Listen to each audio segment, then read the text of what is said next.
Geraldina Colotti. Sí. Bienvenida, Geraldina. Hola, Geraldina. ¿Cómo están? Un gran gusto verla a todas y a todos.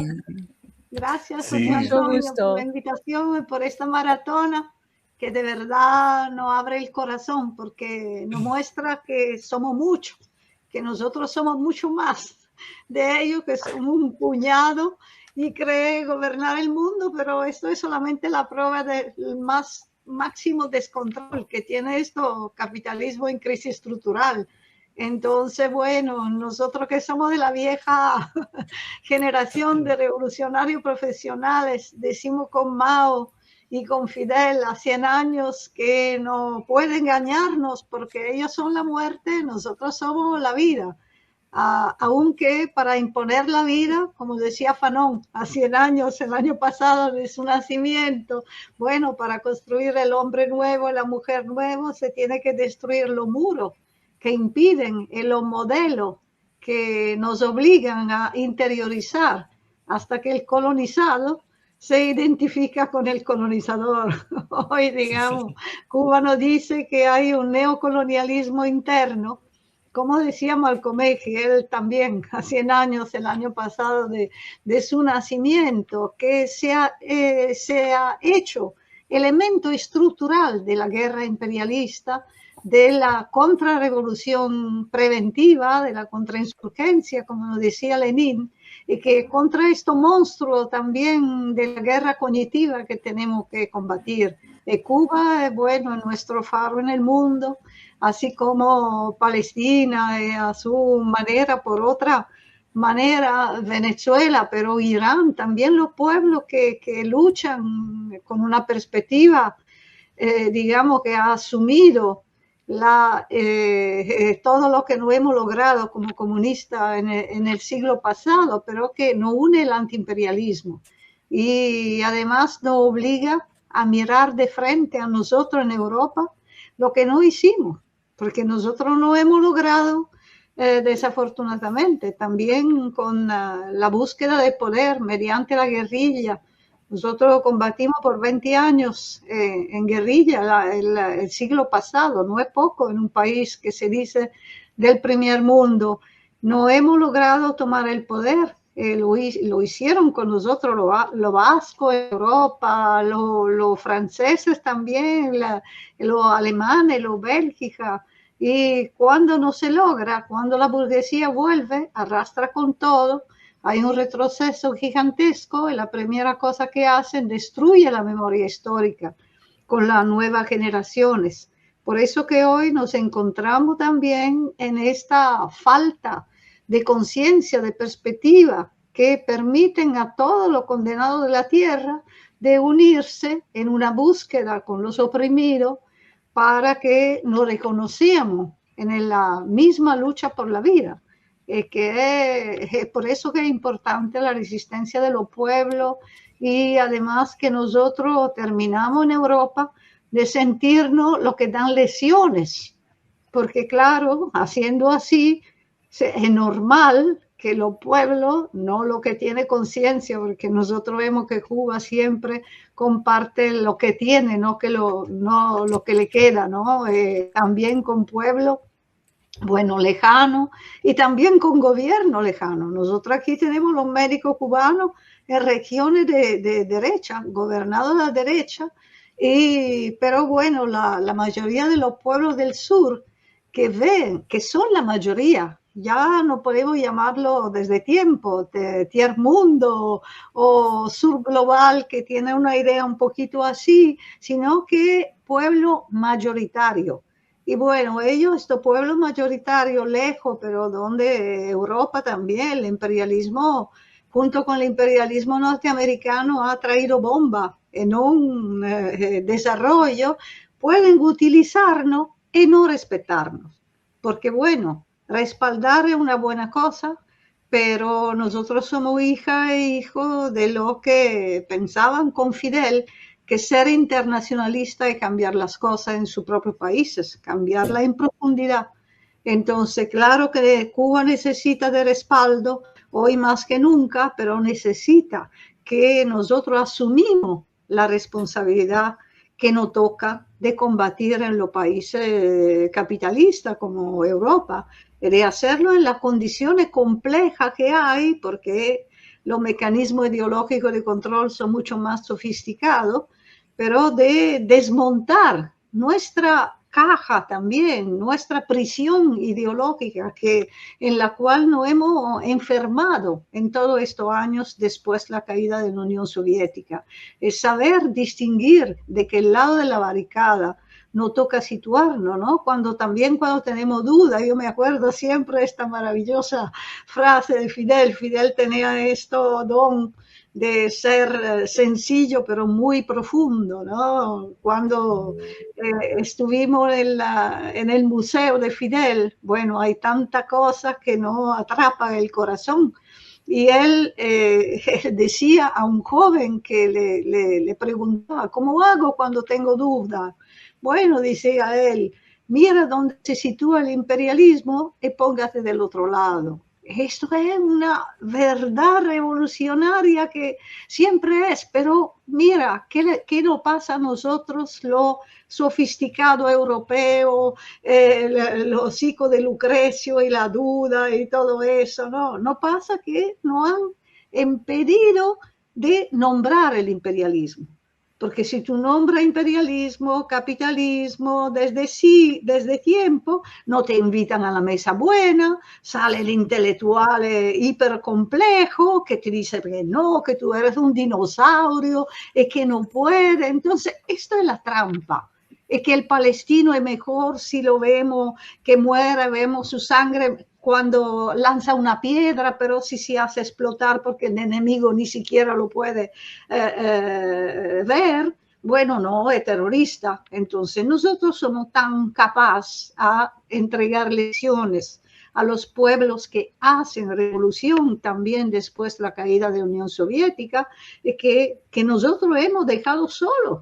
Eso, porque nosotros revolucionarios hemos fracasado, como todas las hipótesis, desafortunadamente, en Europa, ¿no? Porque no es que ha ganado el imperialismo en el mundo cuando ha caído la Unión Soviética, pero seguimos pensando que además no importa que hay gente que hace los congresos en la cabina telefónica, piensa que tiene doctrinariamente una verdad que nadie conoce.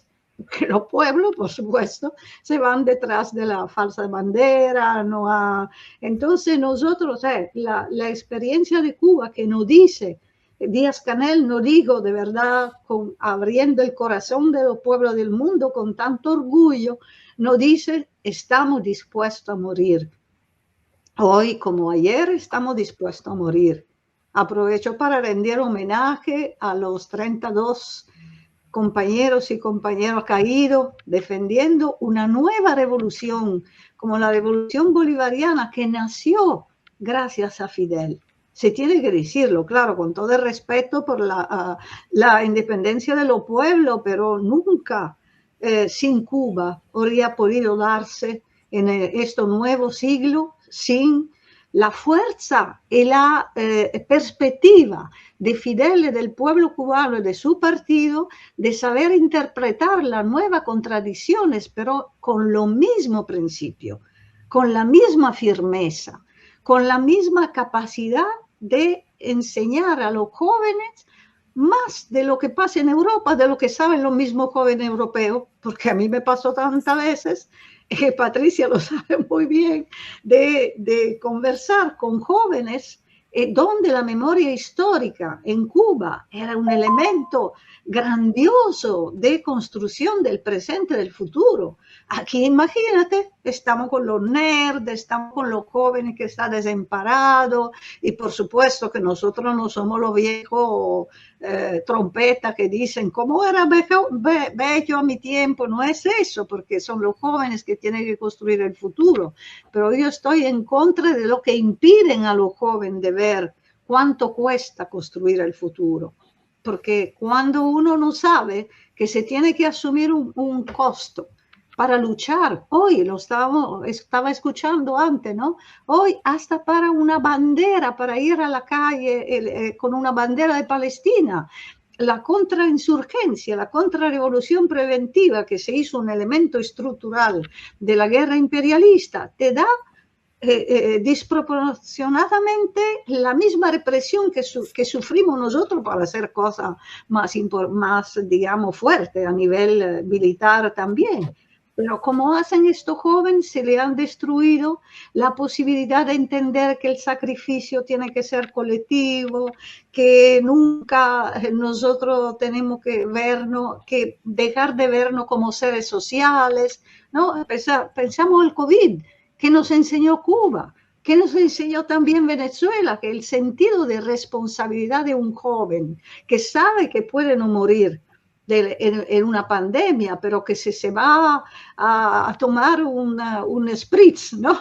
Un aperitivo, porque no le gusta estar encerrado, y después ese hijo de pobre vuelve y mata a toda la familia, porque por supuesto lo viejo era más frágil, ¿no? Esto Cuba y Venezuela no han tenido necesidad de reprimir, de decir, de imponer una represión para que la gente entienda que hay un sentido de responsabilidad colectivo. Y no por casualidad, nosotros aquí en Italia estuvimos en el primer listado de nefasto por muerto de COVID. Y Cuba y Venezuela han sido una bandera también de civilización. Es triste decirlo, pero hoy estamos de nuevo en un tema de enfrentamiento entre dos civilizaciones. Solamente que las civilizaciones, que siempre el imperialismo ha pensado que fuera la que se tenía que imponer con la bomba a los pueblos mayoritarios, hoy es exactamente el contrario, porque ¿qué se puede decir frente a un genocidio del pueblo palestino que ninguna ley parecía que podía bloquear, cuando las sanciones, entre comillas, un bloqueo criminal que se ha impuesto a Cuba, que nunca agredió a los pueblos, al contrario, está permanentemente siempre aumentando. Cuando a Venezuela se le ha bloqueado al momento donde había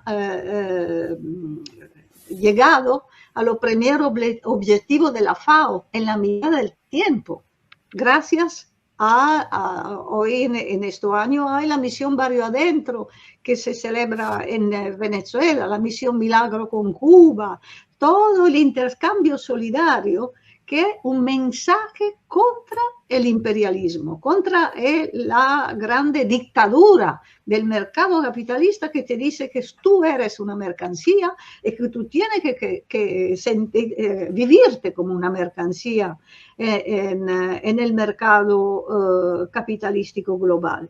Entonces, bueno, discúlpese, pero es tanta como la felicidad de encontrarnos juntos, de saber que, bueno, decir fuerte y claro que Cuba no está sola, que Venezuela no está sola, es que nosotros tampoco estamos solos, cuando sabemos de qué lado de la barricada tenemos que situarnos. Claro que sí. Gerardina, que no me ha dado tiempo a presentarte, aunque ya todo el mundo te conoce, creo yo. Bueno, Gerardina es periodista italiana, comprometida con las causas de los pueblos, evidentemente, aquí no hay más que verlo. Y además colaboradora en numerosos medios de comunicación que están en manos de los pueblos, digamos, que son medios populares. Últimamente leemos muchos artículos también en Resumen Latinoamericano, con el compañero Annare también que estuvo aquí con nosotros. Gerardina, yo quería preguntarte cómo ves tú la situación actualmente de Cuba en respecto a las amenazas de Estados Unidos. ¿Qué sensación te causa a ti? Tú has vivido además en Venezuela, tú has estado en Venezuela hace poco tiempo, incluso has estado no sé cuántos meses, creo que 3 meses, ¿sí? Con la imposibilidad de salir además por cuestiones de tráfico aéreo. Y después de ver eso, ¿qué sensación te causa a ti esa amenaza que hace el gobierno norteamericano con respecto a Cuba de invadir? Bueno, hay una cosa que nos indica hoy más que nunca que la causa de Cuba y la causa de Venezuela es la causa del socialismo y que defender a Cuba y defender a Venezuela significa defender la posibilidad que el mundo no termine con el capitalismo. El demócrata Obama en 2015 definió a Venezuela una amenaza inusual y extraordinaria por la seguridad de los Estados Unidos, con un decreto paradójico, porque es evidente por todo el mundo.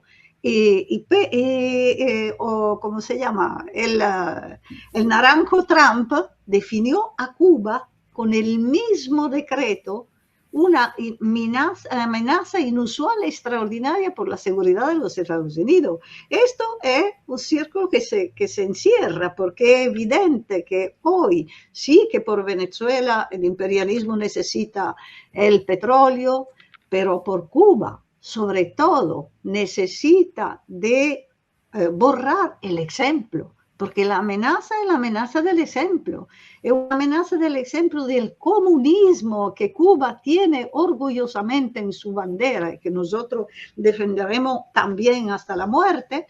Y Venezuela lo llama socialismo del siglo XXI, pero el tema es igual, porque tú el socialismo lo puedes llamar también Alfredo, pero sí el marxismo.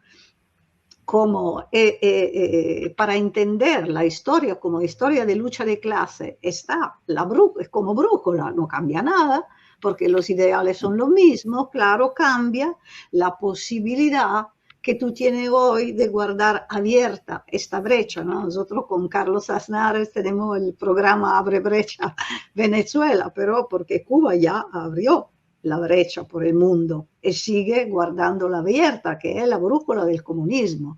Hoy no hay solamente por el imperialismo una necesidad de robar los recursos naturales de los pueblos, sino hay una necesidad de borrar los recursos más importantes, que es la construcción del hombre y de la mujer nueva, que viene como mensaje anticapitalista, antiimperialista y antipatriarcal.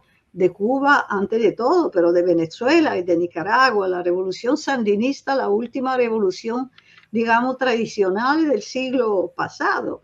La de Venezuela es una revolución anómala. Yo estuve 6 meses porque tengo las sanciones de Trump. Trump en la última parte de su primer mandato empezó a sancionar lo que respaldan países sancionados. Imagínense que yo soy europea, soy italiana, entonces tengo un papel que dice Washington impide el check-in del pasajero. Entonces borraron, cancelaron el único vuelo que yo había podido tomar que no pase por Cuba, porque me lo impusieron por la primera vez cuando yo intentaba ir a Cuba. Por supuesto, Cuba es el gran miedo que se renueva por la burguesía, el gran miedo que se renovó con Venezuela ha sido insoportable, que podía haber un obrero dirigiendo un pueblo tan rico de recursos y no solamente, pero tan rico y tan relacionado con Cuba. Cuba, Venezuela, una sola bandera, se dice. Se sigue gritando en toda la calle de Venezuela. En este momento hay el coloquio Patria, de nuevo, ¿no? Patria es humanidad, lo decía José Martí. Hay una representación de Venezuela muy, muy fuerte, muy aguerrida ahí. Los ministros de comunicación, los viceministros, las redes intelectuales en defensa de la humanidad, de la cual me honro de ser parte también.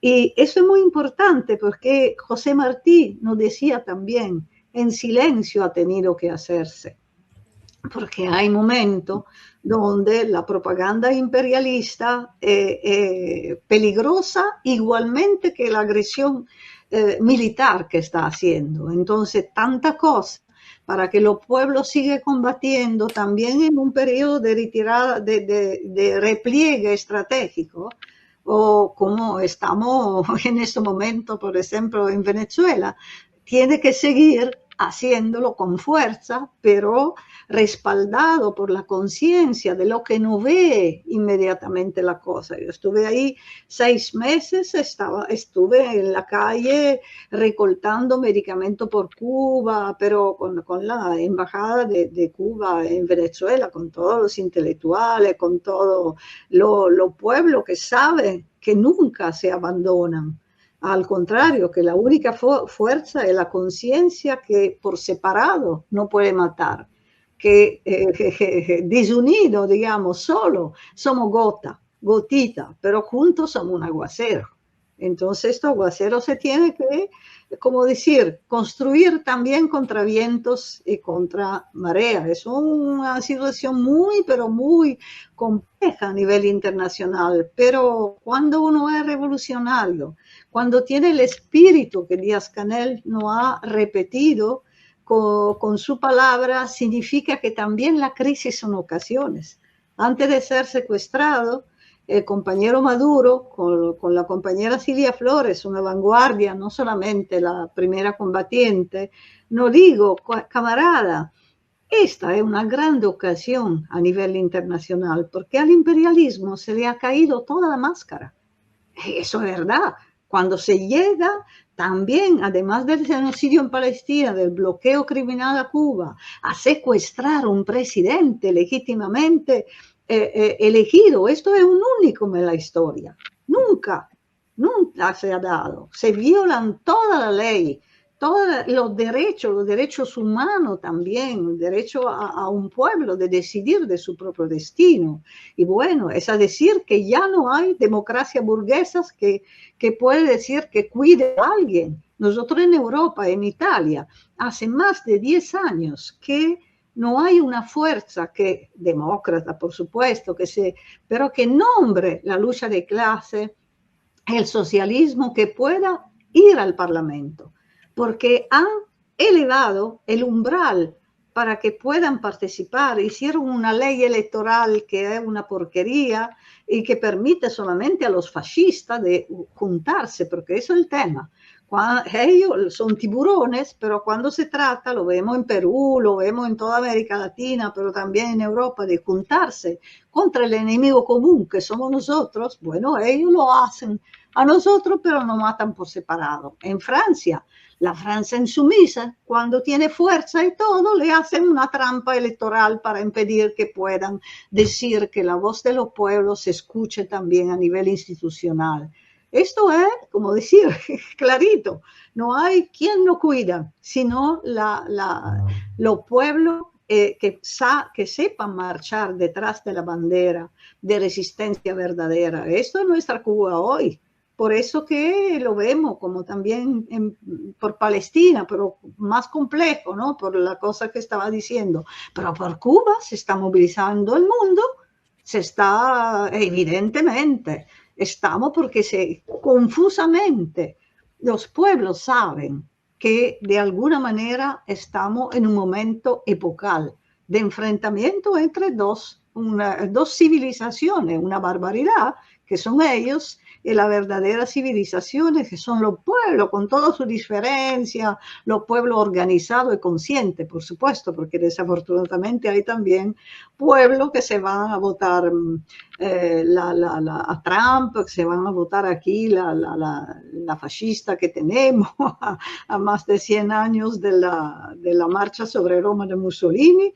Esta señora con todo su grupo están cambiando el rumbo de las instituciones y lo están cambiando también con toda una política de mentira que intenta hacer creer que son antisistema. ¿Qué hizo Milei en Argentina? Se hizo un pedazo, por supuesto, rancido del sistema podrido que tiene ahí la oligarquía, pero se presenta como antisistema. Todo eso se presenta como antisistema, porque imagínense solamente que cuánto cuesta hacer una campaña electoral en un país de Europa y ni hablar de América Latina, pero ellos son antisistema. Pero la guerra cognitiva que hoy ya no tiene la mira de convencer, sino solamente de paralizar, bueno, es un elemento desafortunadamente estructural de la guerra de cuarta y quinta generaciones. Lo vemos sobre todo contra Cuba.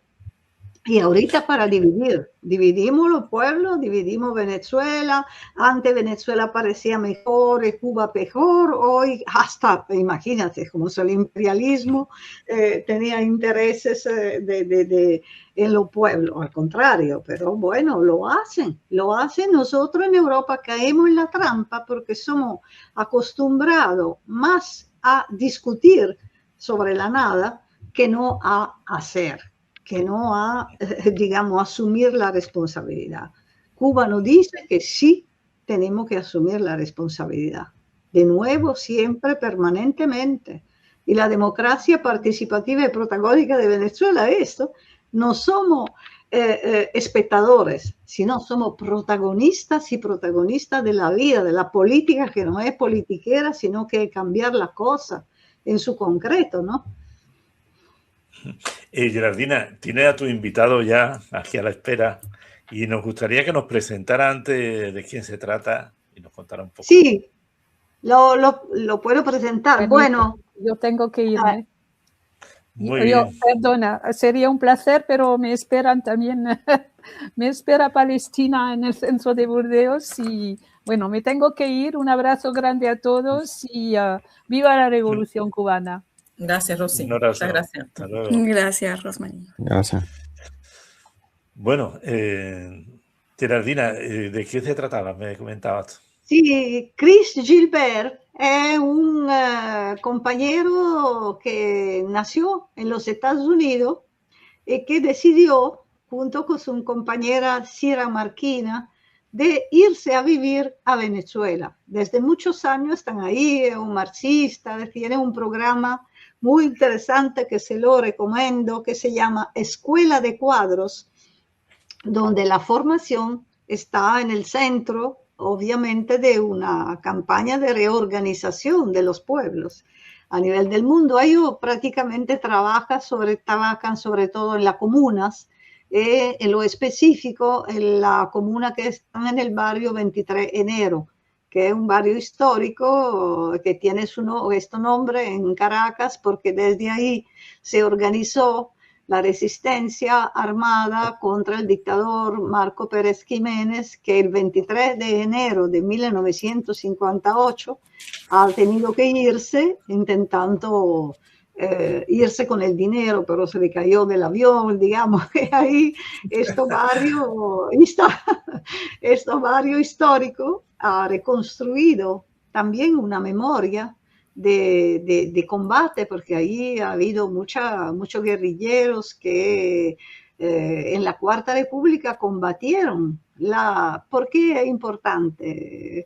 Esto es simbólicamente también una de las razones por las cuales le pedí que venga con nosotros a Chris, porque la revolución bolivariana dio un aporte a Cuba muy importante. Cuando el primer viaje que hizo Fidel lo hizo en Caracas, usted puede ver la multitudinaria acogida que ha habido, porque muchos revolucionarios venezolanos se fueron a combatir.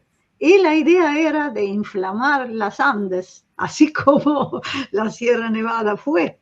Y tenían toda esta esperanza. Cuando en 1958 se rechazó la dictadura de Marco Pérez Jiménez, ha habido la lucha de liberación, la hizo sobre todo el Partido Comunista de Venezuela con una alianza de fuerza que tenía también los oficiales progresistas en su ADN, ¿no? Por eso que después protagonizaron hasta Chávez diferentes rebeldías cívico-militar, ¿no? Y quisieran hacer como en Cuba, cuando en 1959, como se sabe, la Revolución Cubana ganó y dio una esperanza en el mundo. Pero desafortunadamente el imperialismo, como Venezuela ya era la Venezuela petrolera en 1910, entonces vinieron, hicieron el pacto de punto fijo, donde una alianza de centro derecha y de centro izquierda se ha repartido el poder hasta cuando el comandante Chávez no ganó las elecciones en 1998. Entonces, desde ahí, como nació Cuba-Venezuela, una sola bandera, sí. Se recuerda también que en el 1994, cuando después de la rebelión cívico-militar de Chávez del 93, Chávez salió de la cárcel porque lo han tenido que indultarlo, Fidel Castro lo recibió como un jefe de Estado en La Habana. Hay documentos importantes que indican de dónde nace la fuerza de la unidad entre Cuba y Venezuela. Y la perspectiva de Chris, que siendo también Gerardina, perdona que te interrumpa, pero te dejamos con Chris para que lo entrevistes. Si no, no lo vamos a ir a hablar siquiera, pobre hombre. ¿Vale? No, yo pensaba que usted también quisiera hacerle pregunta a Chris. Prefiero que lo hagas porque tú lo conoces mejor y así nos va a beneficiar a todos, además. ¿Sabes? Yo te lo agradecería muchísimo. Muchas gracias, Gerardina. Y muchas gracias, Chris, por estar aquí. Bajamos mientras tanto nosotros, ¿vale? Te dejo con él.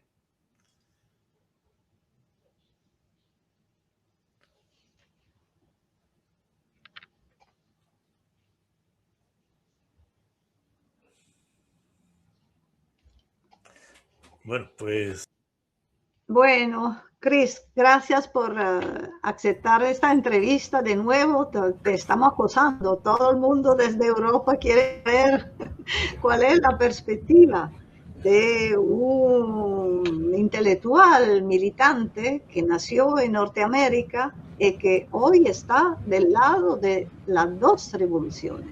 Mi primera pregunta es saber cómo se ve Cuba desde los Estados Unidos, desde tu análisis, y cómo la veías tú antes de irte a Venezuela. Claro, llegué a Venezuela hace 20 años, hace precisamente 20 años. Ahora estoy cada vez más arraigado aquí, más comprometido, o diría, me siento como venezolano de corazón. No tengo la forma de medir la actitud desde Estados Unidos realmente. Lo que sí puedo decir es desde Venezuela, desde aquí, desde esta revolución bolivariana, nosotros sabemos que debemos mucho, casi a Cuba, efectivamente. La revolución cubana, la revolución bolivariana no existiría si no fuera por el ejemplo y el apoyo cubano. Tú mencionaste que cuando Chávez salió de la cárcel en 94, fue recibido en Cuba en la aula magna de la Universidad de La Habana, casi como jefe de Estado, y Fidel Castro siempre dio apoyo a Chávez. Era una especie de padre intelectual. Asistió a la inauguración de Chávez en 98. Y de hecho, muchos de los grandes desarrollos de la revolución bolivariana se hizo de la mano con Cuba, se hizo de la mano con Fidel. Después, de hecho, Chávez logró sortear el golpe de Estado en 2002, en parte porque tuvo acceso, claro, era un rescate popular, esa es la parte más conocida, el pueblo se levantó para defender a Chávez, pero también estuvo en comunicación con Fidel. Es que Fidel que le dijo que es importante salvar la vida, que podría volver, y eso Fidel tuvo razón. Efectivamente, Chávez volvió con vida, y a partir de 2002 es cuando la revolución se radicalizó. Las misiones, las famosas misiones, Misión Barrio Dentro, la misión Robinson Rivas, que son misiones educativas, Misión Milagro, que es una misión de solucionar los problemas de vista. Todo eso se hizo de la mano con Cuba. Luego, cosas tan importantes, trascendentales, como la formación de ALBA, el Alianza Bolivariana de los Pueblos, eso se hizo de la mano con Cuba. Entonces, casi todos los grandes pasos de la revolución se hizo de la mano con Cuba. Y, por supuesto, no solo en Venezuela, sino mundialmente, en la América Latina y mundialmente el internacionalismo cubano, yo diría que es algo que probablemente, espero que en los siglos que vienen van a escribir libros sobre el internacionalismo cubano. Realmente fue un ejemplo de cómo un país puede comportarse de forma absolutamente revolucionaria. Muchos internacionalismos socialistas en el pasado sufrieron de una especie de, fueron limitados por las ambiciones del propio país o las necesidades del propio país. Pero el internacionalismo cubano se destaca por estar regido por principios de justicia, principios puramente revolucionarios. Por ejemplo, es gracias a Cuba que el apartheid sudafricano terminó. Si no fuera por el internacionalismo cubano en Angola y Namibia, posiblemente el régimen de apartheid hubiera seguido existiendo. Entonces, sea en África, sea en América Latina, en Asia, el internacionalismo cubano ha sido un hecho trascendental en el mundo.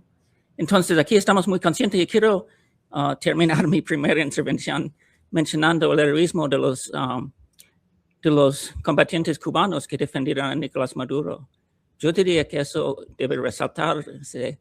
Se debe construir monumentos aquí a su valor, a su compromiso, que defendieron a Nicolás Maduro hasta lo último. Es una especie de Termópoli latinoamericano en que los cubanos murieran cumpliendo una misión. Y eso es algo que debe también entrar en los libros de la historia.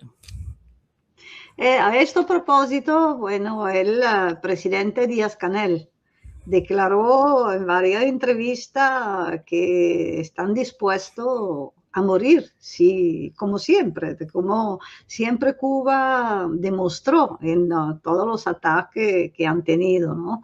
Y hay hoy una propaganda bastante infame, podemos decir nosotros, que intenta oponer la estrategia de repliegue estratégico, táctico, pero bueno, complejo que está haciendo Venezuela, un país bajo secuestro, bajo amenaza de la muerte de dos de sus máximos dirigentes, y la actitud de Cuba que sigue resistiendo con el mismo heroísmo. ¿Cómo se percibe desde la comunidad en Venezuela esto? ¿Cómo se analiza también? Sí, bueno, yo creo que el pueblo y el gobierno venezolano siguen con la misma actitud frente a Cuba. Claro, estamos en otras condiciones. De hecho, el asedio norteamericano sigue presente aquí y, por ejemplo, es una gran lástima, pero una realidad que no podemos suministrar petróleo a Cuba actualmente. Aunque tuviéramos ganas de morir en el intento, hay un bloqueo naval que es imposible. Yo estoy también consciente como tú que hay muchas malas lenguas en el ámbito internacional que quieren dividir los pueblos, por lo menos en sus cabezas, desconocen las diferencias entre las condiciones nacionales. Yo lo llamo cosmopolitanismo y me parece que es una enfermedad muy presente en la izquierda mundial. Yo diría cosmopolitanismo porque se imagina el mundo como un supermercado en que puedes escoger revoluciones y si una revolución no te gusta vas a escoger otro. Un día te gusta el sabor de Cuba, otro día te gusta el sabor de Irán y la gente eso es como una falta de compromiso, una falta de conocimiento de las condiciones propias en cada país. Y para superar el cosmopolitanismo hay que conocer mejor las condiciones. Aquí estamos en condiciones diferentes en Venezuela, incluso una situación cultural diferente. Entonces, la revolución tiene que regirse bajo otras formas.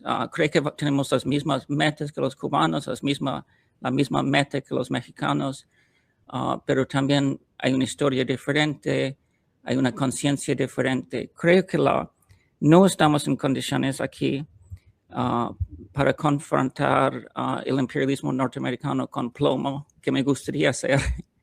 Pero no estamos en condiciones actualmente para hacer este tipo de confrontación. Entonces, escogimos hacer una concesión económica a Estados Unidos e intentar avanzar en esas nuevas condiciones. También otra cosa que siempre resalto en estos días es que Trump tiene una especie de ventaja, la ventaja sorpresa.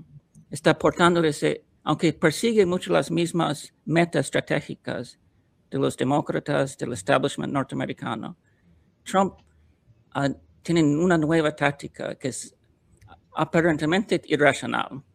Se porta de forma muy errática, casi no se puede confiar en nada de lo que dice. Incluso si uno tuviera ganas de confiar en lo que dice, no es muy claro lo que dice, porque se contradice en la misma oración. Entonces, eso ha producido, digamos, su disposición de ir directamente a hechos violentos, como hizo con Venezuela, y mientras negocia, igual que Irán, ¿no? Negociaba y atacaba.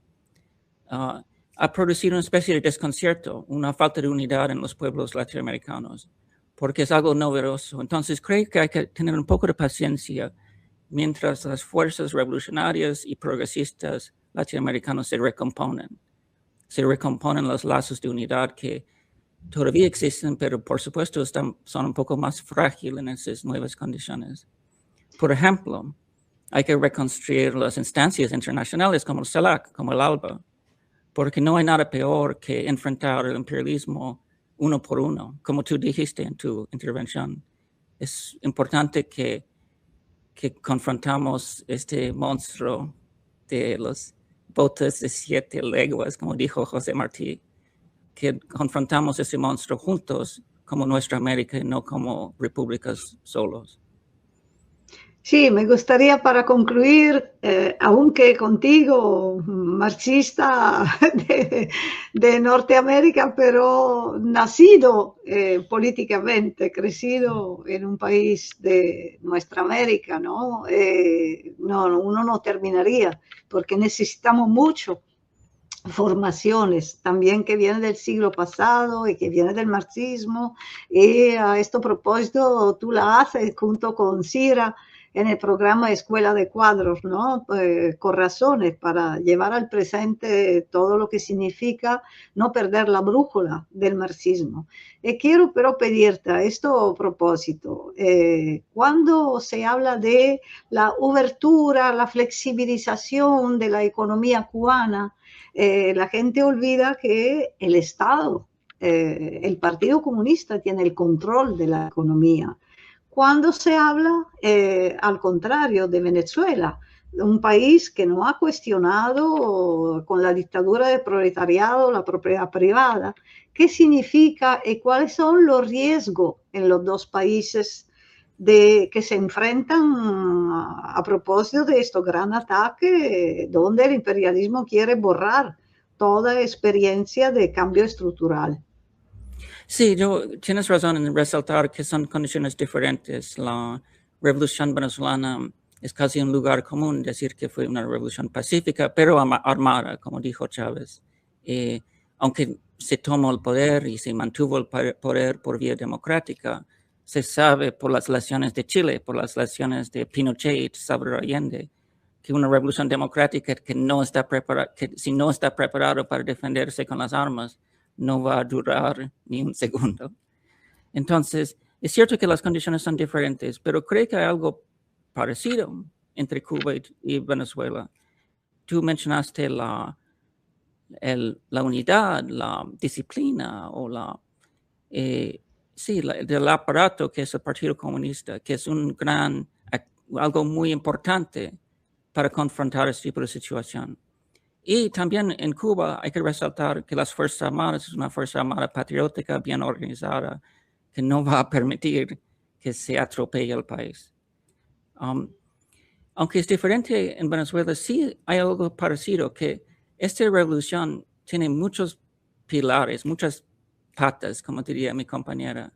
Y por supuesto, con este ataque del 3 de enero, lograron llevar injustamente, ilegalmente, secuestrar a Nicolás Maduro, y después lograron, no tanto por este hecho, sino por el bloqueo naval, lograron apoderarse de la venta del petróleo venezolano.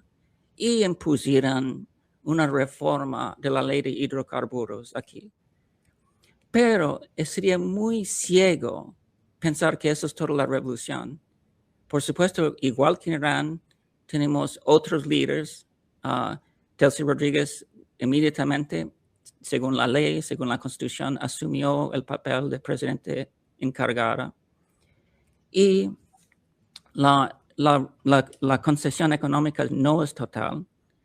Nosotros, PDVSA sigue diciendo, claro que la participación extranjera puede ser más amplio, aunque parece que las empresas norteamericanas no tienen tanto interés como imaginaba Trump de participar aquí.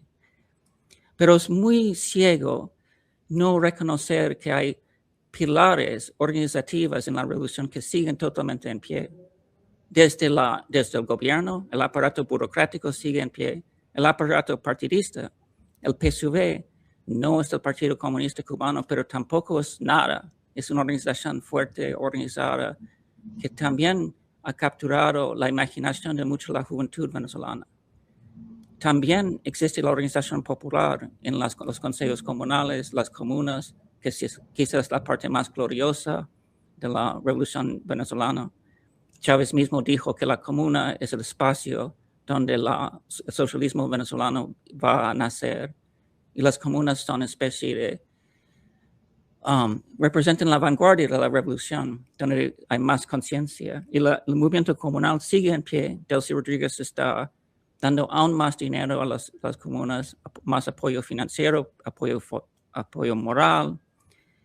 Entonces, ¿y el ejército? El ejército también en Venezuela es un ejército patriota y participa en lo que Chávez llamó la alianza cívico-militar, que muchos extranjeros, digamos, tienen una actitud muy escéptica frente a la alianza cívico-militar. Nada es perfecto en el mundo, pero en realidad existe. Existe porque, en parte porque la misma composición del ejército venezolano es más popular. Hasta los oficiales, a diferencia de muchos países de América Latina, los oficiales en el ejército venezolano son de clase popular, son de clase obrera. Y entonces la alianza existe, la alianza entre civiles y militares que se mostró claramente en el contragolpe de 2002, en 13 de abril de 2002, y más adelante en otras instancias.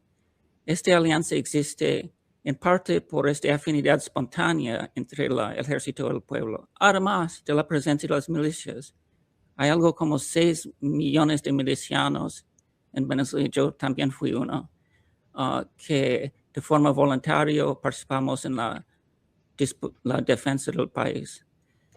Entonces, creo que muchos internacionales, por ignorancia, desconocen los elementos centrales de la revolución y por eso asumen una actitud excesivamente pesimista frente a la situación actual. Es cierto que el 13 de enero fue un golpe a la soberanía, a la dignidad venezolana. Es algo que se debe denunciar. Hay que seguir denunciando el juicio, que es una farsa que están haciendo en Nueva York contra Nicolás Maduro. Imagínate que están enjuiciando por tener una ametralladora. Es jefe de un estado, es jefe del ejército. ¿Cómo es que no va? No es que tiene una ametralladora, tiene tanques de guerra, tiene aviones de caza. Está llevando a juicio por tener una ametralladora. Entonces, eso es una farsa, algo injusto y legítimo que hay que seguir denunciando. Pero pese a este golpe a nuestra dignidad, por decirlo así, la revolución sigue en pie. Por supuesto, estamos intentando reorientarnos en esa nueva situación. Y tu pregunta va por cómo puede ser la apertura aquí, una apertura más a la economía global.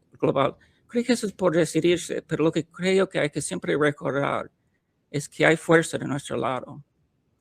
Incluso si tú piensas en qué pasó en el 13 de enero, lo que pasó en el 13 de enero no era una derrota, más bien una especie de tregua, porque no pudieran poner botas en la tierra.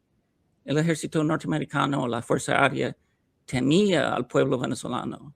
Entonces hicieron una operación muy limitada, precisamente porque había demasiada fuerza de nuestro lado. Entonces, como en cualquier tregua, situación de tregua, claro, los dos lados, Estados Unidos sigue conspirando de su lado y nosotros estamos intentando pensar en qué es el próximo paso en defensa. Entonces, yo soy quiero criticar y cuestionar esas actitudes derrotistas que existen de forma excesiva en la izquierda mundial. Y, por supuesto, este programa sobre Cuba y esta relación con Cuba es uno de los que debemos recomponer entre los pueblos y entre los gobiernos, porque Cuba es como el faro revolucionario en América Latina, en el mundo, ha dado el ejemplo y sigue dando el ejemplo. Y creo que cualquier persona sana, no solo revolucionario y socialista, sino cualquier persona que tiene un concepto de justicia, de dignidad humana, defendería la revolución cubana frente a lo que tú correctamente llamas el barbarismo norteamericano.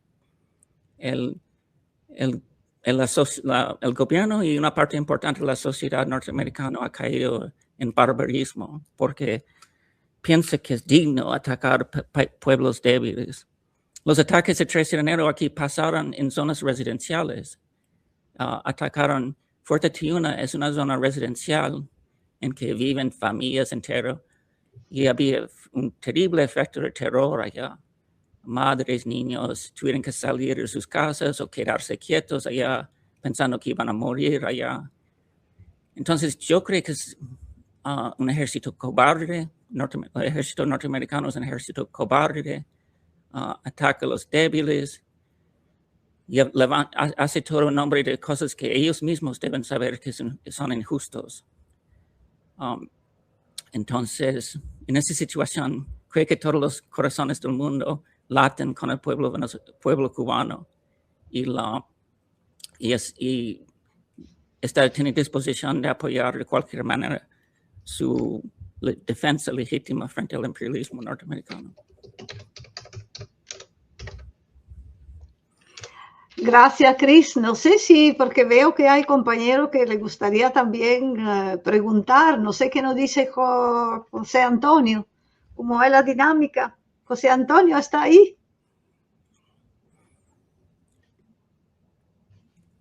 Nos abandonó.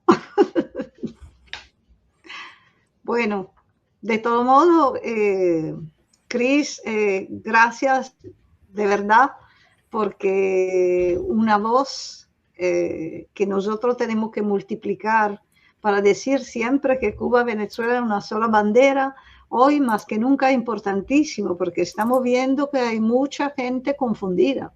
También en lo que es respaldo, que con mucha fatiga, nosotros en Europa estuvimos construyendo en estos años, con este mismo lema, ¿no? Y que hoy vemos que por lo contrario, bueno, se está un poco, digamos, perdiendo, ¿no? Porque la guerra cognitiva tiene en la mira los cerebros, sobre todo de los jóvenes de los países capitalistas, para impedir que entiendan de qué lado de la barricada se tiene que situar. Y bueno, nosotros, al contrario, en la comuna ahí, el Poder Popular de Venezuela está visitado por muchas brigadas internacionales que vienen también de Norteamérica. Hay manifestaciones que se hacen en Nueva York para pedir la libertad de Cilia y Nicolás. Y bueno, si los camaradas no están ahí y no nos dicen nada, bueno, porque veo que alguien quiere hacerte una pregunta, pero la puede hacer. Patricia, Patricia que ha vuelto. Sí, estamos aquí. Bueno, no sé si hay alguien en el chat que quiera hacer una pregunta. Yo, bueno, quería sobre todo agradecerles su intervención, invitarlos también a que sigan ese canal que yo sigo muchísimas veces con las buenísimas intervenciones que tienen gente de toda América Latina, también de aquí de Europa. No sé, a mí me gusta mucho Néstor Cohen, por ejemplo, yo casi siempre lo sigo por ahí, así que bueno, pues un lujo haberlos tenido acá con nosotros y que hayan participado con nosotros en este maratón.